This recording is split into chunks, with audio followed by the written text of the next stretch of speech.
Welcome back to the Talkin' Paint podcast, serving the auto detailing, ceramic coating, window film, and paint protection film industry. Sponsored by Detailing Growth and SaaSpod.com. Now shut up. Time to learn a thing. Hey everybody, this is Gabe from Detailing Growth, and we're back on another episode of Talking Paint, the podcast serving the auto detailing, ceramic coating, window film, and paint protection film industry.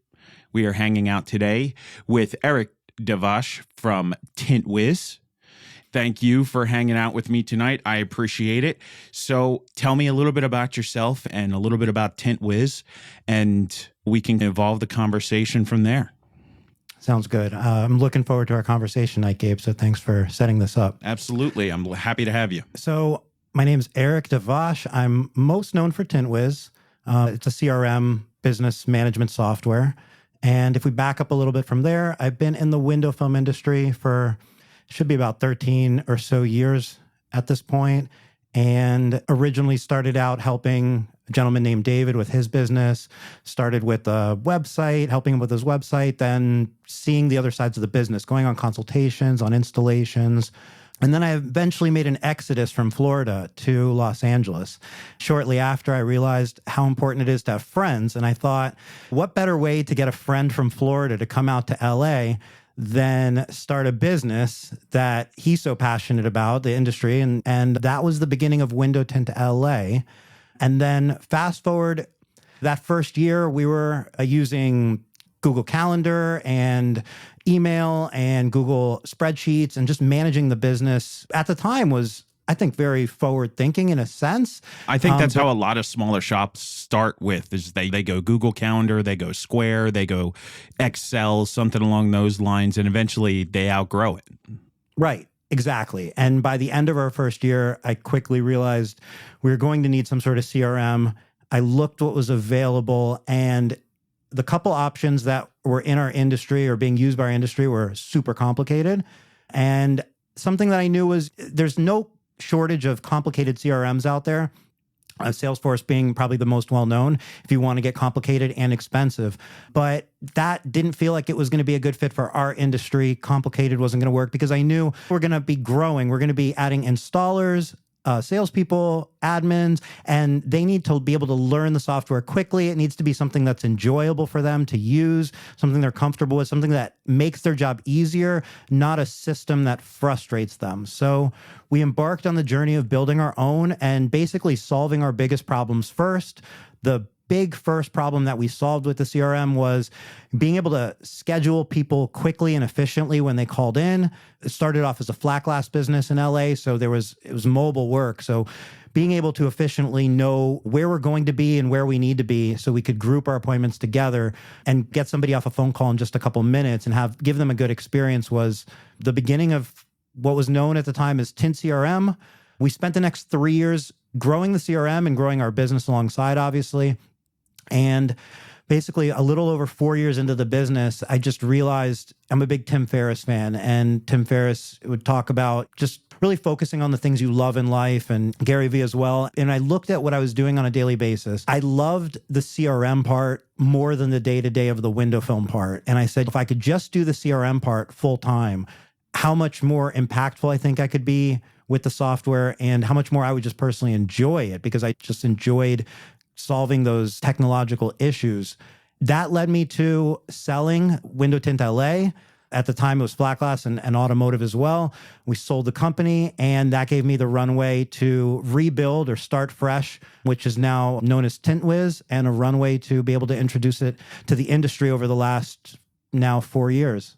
What an evolution. So you started out in the industry super low tech, making it work for the shop that you had. You eventually put this CRM together as a way just to solve your own personal problem. You put the CRM together for, and then it evolved into this massive project. Let's give it to everybody and get it in front of everybody. You end up selling the window tint business, and now you just operate TintWiz 24/7, 365 all day. When we originally were building a software for our own company, there was absolutely no intention of ever introducing that software to the market. My perception of the industry at the time was that I would be met with naysayers and people that wanted me to prove to them why they should use the software. And I'm not about that. It's not really like my style. Anybody who knows me knows I'm not trying to sell anybody on anything.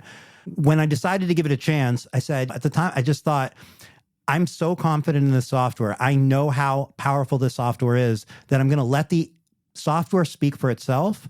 And I'm going to let those who are interested in the software, let the ones who see the advantage and want to take advantage of it, be our users. And the rest, the ones that want to be convinced or sold or whatnot, let the impact of the software and the words of our users be what sells them over time.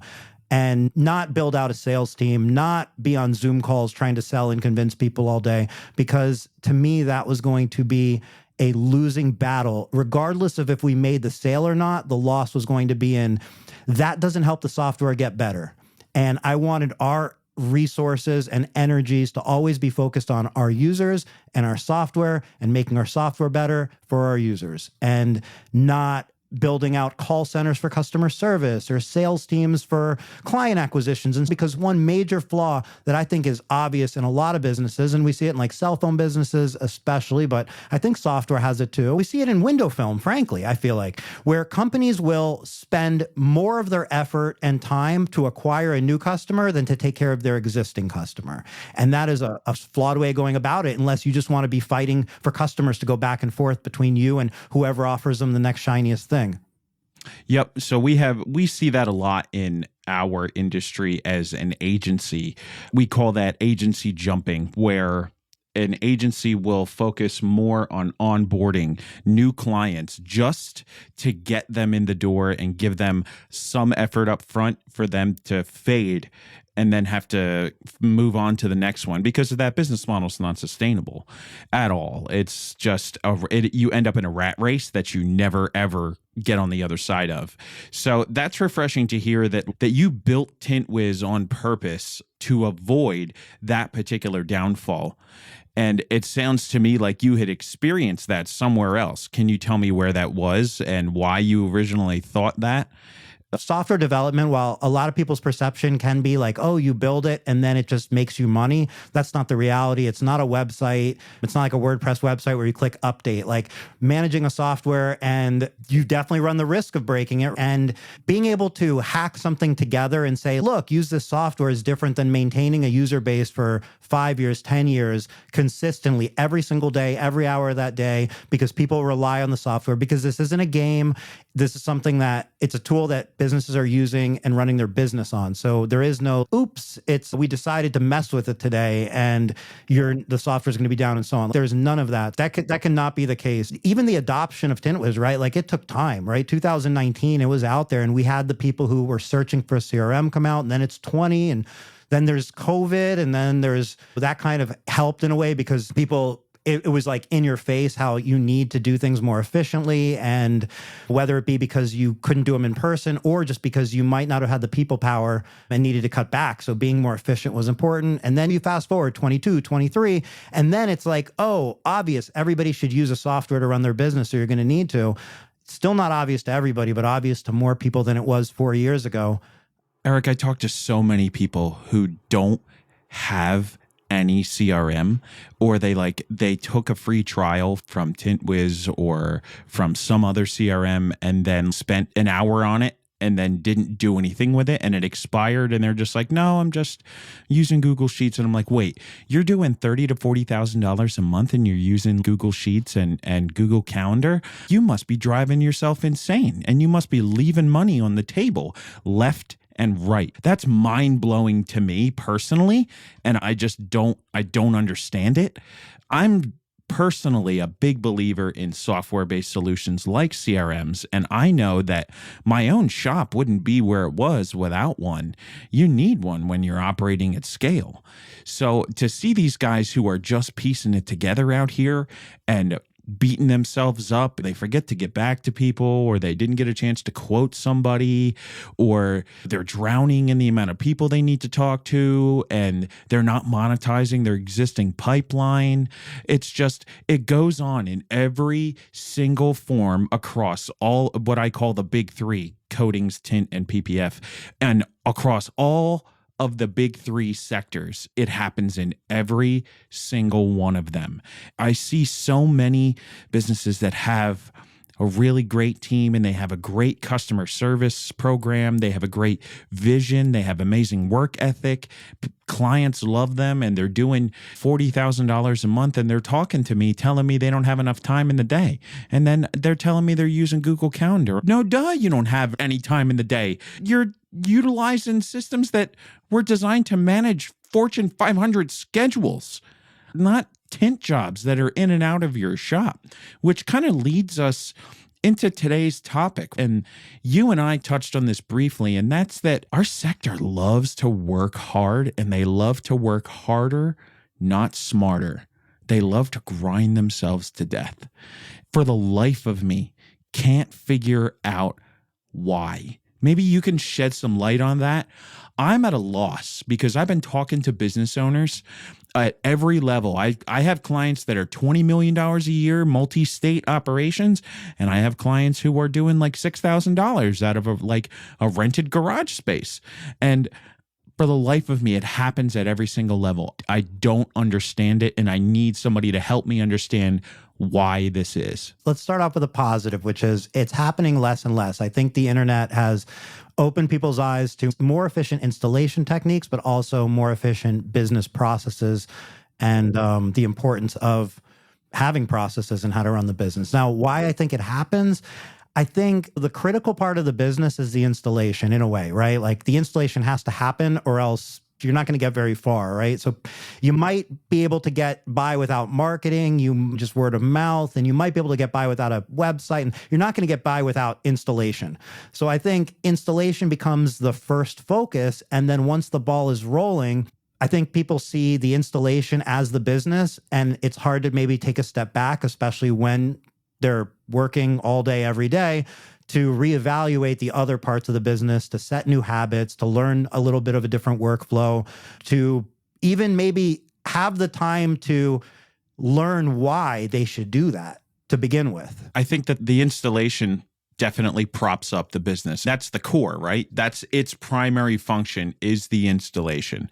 That's definitely where it all starts. When I examine this, and this is just, I'm in rant mode right now because this week I've talked to 6 businesses that don't have a CRM that are doing between 10 grand and $50,000 a month.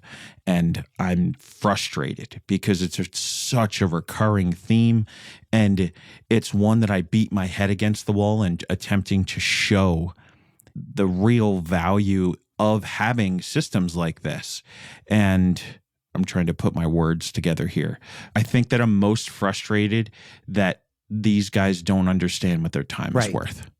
And they don't understand how much their energy and mental capacity and what we call mental bandwidth is worth. They don't understand it. I wish that I could come up with the best. I guess there's no real best, right? But I wish that I could come up with a better way to show these people and help them understand in an instant instead of having to show them along an hour-long presentation to show them why they need to stop using Google Calendar or a day planner. Right. And it's easy to put a price on an installation, on your time to do that installation or whatnot. But if you, like you mentioned, like you have to apply that same cost of time to sitting there answering the phones over and over, like explaining things to customers in an efficient way and not actually sending them a quote.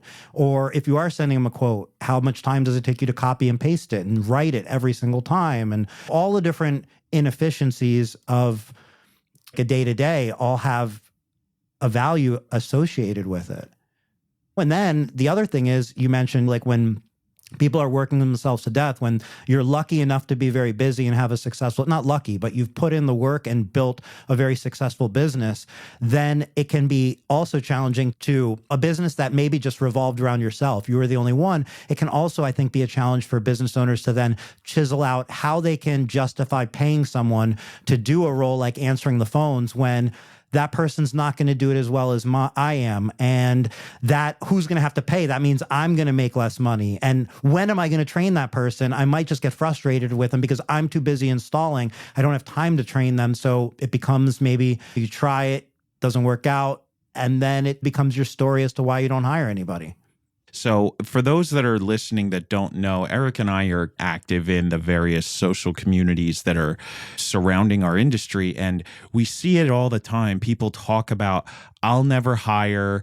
Nobody wants to work. They say, I'll never trust anybody. Nobody's going to do it as good as me, because they didn't have the fundamentals themselves to even begin to have the bandwidth to let somebody make a mistake.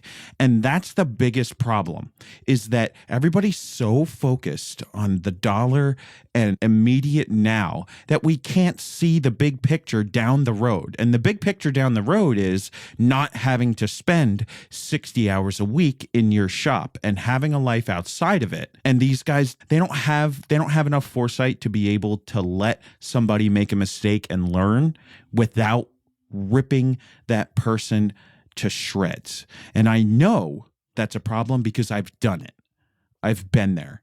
And I've had my own business in a position where I didn't give anybody space. I set everybody that I worked with and that worked with me up for failure because I didn't properly prepare myself.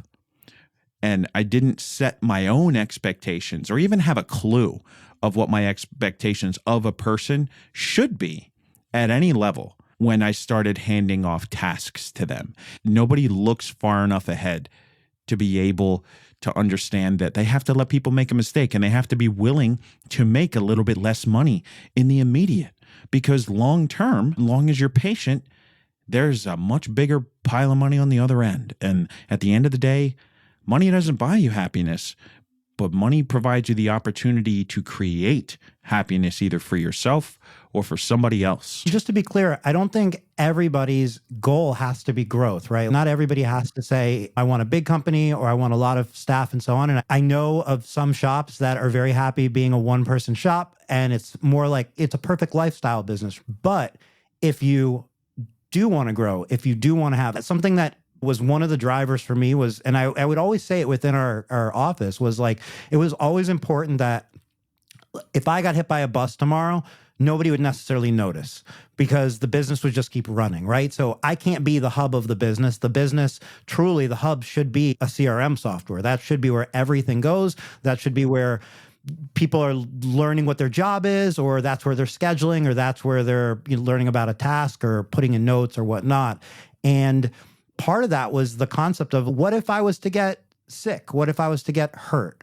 How does a business that revolves around me continue? How do I provide for myself if something terrible is to happen? I think it's something that people should realize. If you're a one-person shop, if you're the provider for your family, for yourself or for your family, there is a chance that something happens to you at some point. You break your arms or whatnot. And there's now a great cause, Tinters for a Cause, that exists to step in and in those tragedies and help and so on. But the reality is, planning for that rainy day isn't a terrible thing. And to me, the way you plan for that is building a business that has those pillars, has somebody answering the phone and doing admin, has somebody doing installations, right? Having those systems in place. So if you're removed from that system, somebody else can be inserted in, or you're removed and it just, the process keeps going without you. I myself learned very recently. So for those, Erik, I don't know if you're aware, I was for a while, I've been operating my shop and I've been giving my energy to both. And they were both suffering in one form or another, whether I was missing calls for the shop, or I was missing leads or not getting back to people, or I was missing follow-ups and missing appointments that I had with clients. And ultimately, when I went to SEMA, I decided that I had begun transitioning some of my daily shop roles out by then. When I went to SEMA, that's when I made it official. Erik, you've met Justin, the long-haired guy that looks like, I call him low-def Jason Momoa. And I looked at him and I said, can you run this?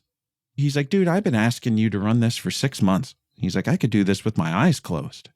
Since I did that, and since I delegated that out, and since we've started putting those systems in place, now the shop and the agency is doing more than it ever has in terms of growth percentage in week by week than any other time I've been operating the business. And it's mind-blowing for me that even at the level of which we both preach in terms of trying to get people to realize what their time and effort and energy is worth, that it took me this long to realize it myself. And I might be a little ashamed of it because I've told people so many times and so much that using systems and putting systems in place is the path to freedom. So I'm willing to bet that you've got stories from people that have said TintWiz changed everything for them. Can you think of anybody offhand that rings a bell for you? TintWiz totally changed their life? A company that's very public about their success with TintWiz is Green Valley Window Tint out of Henderson, Nevada. They're a second-generation company. They have now a very big staff, which is comprised of both family members and non-family members. And when they were taking over the business from their father that started the business, there's that transition process of using new systems. And one of those systems was TintWiz. And they're very vocal about it. And they're a bigger company, flat glass and automotive. On the same token, when you get bigger, it should be more obvious to you that you need systems. But I also feel like when you're one person, there's no better time to implement systems because your time still has value. And yes, you can maybe do everything. And maybe it is easier to just do it yourself and so on. And you can do it yourself. But why not have a system in place for yourself? Because it becomes, like you mentioned earlier, less impact on your mind, less worrying about what you're forgetting. That feeling when a customer says, I didn't get a call back is different from that feeling when a customer says, wow, that's incredible that you're so on top of it. Those are two different opposite ends of the spectrum. And I find it tremendously valuable to control the things you can control because look, in business and in life, there's going to be all sorts of things you can't control. Okay. But you can control things like being that company that's on top of their customers and responding quickly and can pull up their information and working seamlessly as a team if you have a team and so on. And that can change the way that customer interacts with you. It can change how they look at their installation, how they trust you. It changes the whole dynamic. It can change how your staff look at you and how they look at their job. Because one of the advantages that we held when we were using the system for our own company at the time was for an installer to come work for us, they had a more pleasant job because they had to look at an iPad and they could put their notes in there where they weren't picking up a piece of paper in the morning to find out what their job was and having to call the owner to tell them about a scratch on the glass or something that happens. Like they had a system in place which made it easier on them, make them enjoy their job. The admins, when they would answer a customer's call, and they could pull up their information before the customer finished saying who they were, and they could help the customer because they could see pictures of the job or the quote. They could see what it was, and they could actually be helpful instead of saying, let me get you somebody else to call you back, and then dealing with that customer when they call back and go, how come so-and-so hasn't called me back? I haven't heard anything. That's a different type of job for that admin when they're dealing with people dropping the ball in their company and they're having to now make excuses and they're on the forefront. They're dealing with that angry customer, right? Instead of there not being an angry customer and them dealing with somebody who says, your company's awesome. You're the greatest. Are you going to be at the job? Can I meet you? And things like that. So it just makes it easier on yourself. That comes full circle to say it's really important to be very careful about the tools that you choose to use for your business. Using tools from reputable companies, people like TintWiz. We've got our CRM, Grit Suite. Picking the right tools and even tools that connect together, typically a pretty good sign that they're sharing ecosystems. For those that don't know, our Grit Suite software can connect to TintWiz and vice versa via Zapier and can trigger functions on both ends based upon actions inside of both ends. Back on to what we mentioned before, that system, creating synergy between how your business functions and having the bandwidth to think far enough ahead. So many of these guys, they just onboard TintWiz, but they're still operating out of a cell phone. Like they're using, I have guys who are operating, I have people who are doing $30,000 and $40,000 a month, just text messaging, Beautiful. text messages and phone calls and on one device, like regular cell phone device, instead of using a system of tools that are designed to categorize and manage that communication. These guys are leaving money on the table. And I've seen people who implement CRMs like TintWiz or our communication style CRM like Grit Suite, and then they find $20,000 or $30,000 a month in their pipeline. Of course, because look, when somebody's just calling in and asking you for a quote and you're just shooting it verbally, or maybe you're sending them a text or an email that you're copying and pasting really quick, how good is that text or email? Unless you're spending a tremendous amount of time, which most people, if anybody, are not, and what really automotive wise, because TintWiz was started with flat glass and moved into automotive as well, previously Tint CRM. But when it really, a light bulb was, I want to say around 2018, 19, right around 19, when Tesla Model 3s were out. So the Model S's were ready. They were a great customer for window film, paint protection, and even coatings at the time. And when the Model 3 came out, you got that bigger volume because there were a lot more Model 3s getting out there. And you would get these quote requests that were, I'm interested in window tint. I'm also considering paint protection film. I heard about ceramic coating. I don't know if I want to do paint protection or ceramic coating. Can you give me a quote for everything? I might want to do it all or nothing or piece it together. And that was usually after you explained it to them verbally. They're like, is there any way you can email me that or send it in a text message? And if you're just operating without a system, like you're saying, just out of your personal phone, sending out text messages and trying to compile these emails, that doesn't work. And then what also happens, it doesn't work well. You're not going to have a high conversion rate.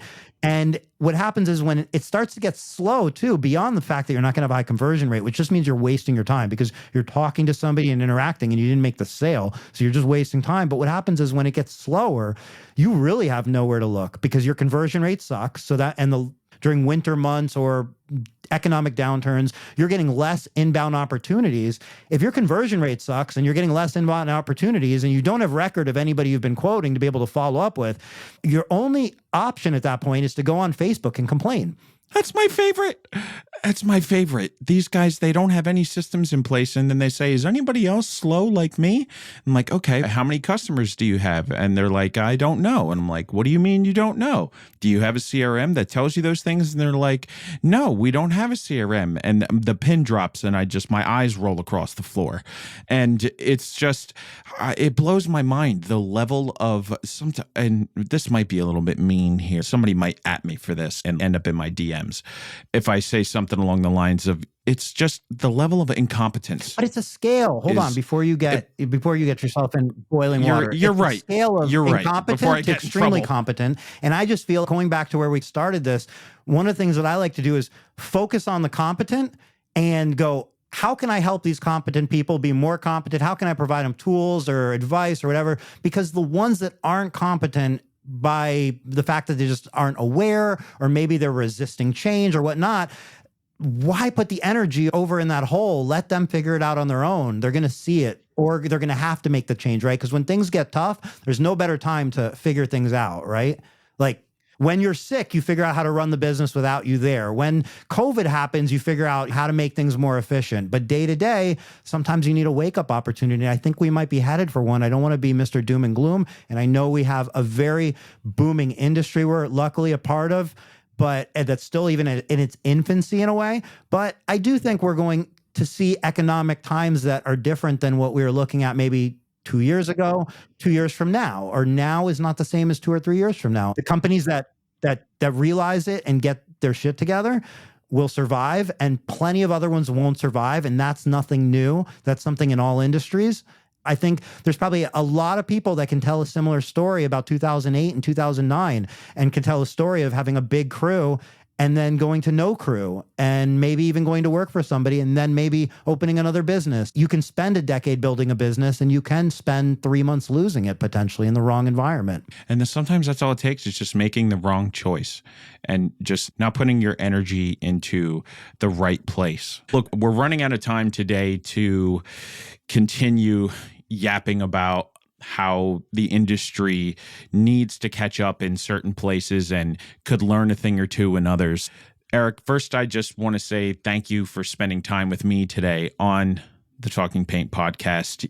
You and TintWiz are a very valuable part of our industry. And personally, I just want to say thank you for everything that you do, because it matters a lot to me and it matters a lot for a lot of other people.